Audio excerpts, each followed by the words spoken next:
রাসূল পাক সাল্লাল্লাহু আলাইহি ওয়াসাল্লাম সাহাবা আজমাইনদেরকে নিয়ে বসা, বিভিন্ন কথা বলতেছেন, কোরআনের আয়াত তেলাওয়াত করে শোনাচ্ছেন। এমন সময় আবু জেহেল আসলো। আবু জেহেল কোরআন শুনে বলতেছে আল্লাহর কাছে, আল্লাহ, কোরআন যদি ঠিকই আপনার কাছে সত্যিই আপনার পক্ষ থেকে নাজিল হয়ে থাকে, তাহলে আমাদের উপরে আপনি পাথরের আযাব নাজিল করুন, পাথর বর্ষণ করুন। রাসূল পাক সাল্লাল্লাহু আলাইহি সাল্লাম এভাবে শোনাচ্ছেন, মানে আল্লাহ রসুলকে মানতে চাচ্ছে না তিনি রসুল হিসাবে। আরও বলেন যে আল্লাহ রাব্বুল আলামিন কি তোমাকে ছাড়া আর কোনো নবী পান নাই, আর কোনো মানুষ পায় নাই যে তোমাকে নবী করে পাঠিয়েছে? নাউজুবিল্লাহ। কত ইনকার করে, চিৎকার করে বলতো। কাফিররা কোনো কোনো বিষয়ে আল্লাহর উপরে অনেক বিশ্বাস রাখত।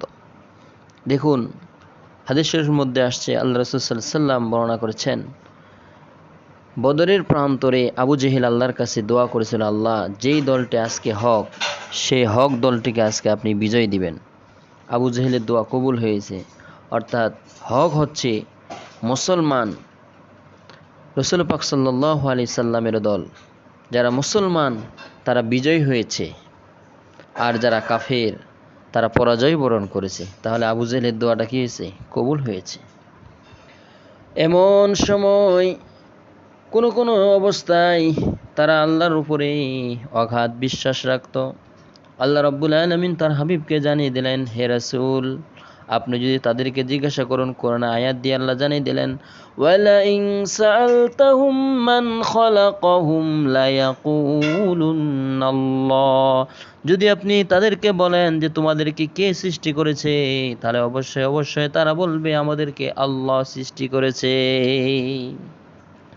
আল্লাহ রাসূল সাল্লাল্লাহু আলাইহি সাল্লাম ওই সময় কোরআনের আয়াত তেলাওয়াত করছেন। আবু জেহেল যে চেয়েছিল যে আমাদের উপরে পাথরের আঘাত, পাথর নিক্ষেপ করো, পাথরের বর্ষণ নিক্ষেপ করা হয়, পাথর যেন বর্ষণ করা হয়, ওই সময় আল্লাহ পাথর নিক্ষেপ করত।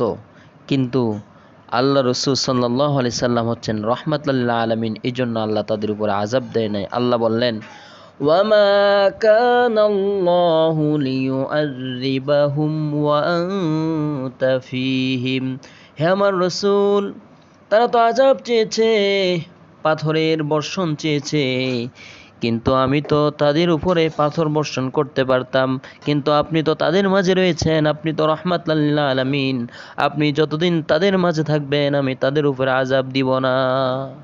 আল্লাহর রাসূল সাল্লাল্লাহু আলাইহি সাল্লাম রাহমাতুল লিল আলামিন, আল্লাহ রাসূলের কারণে তারা আযাব থেকে বেঁচে গিয়েছে।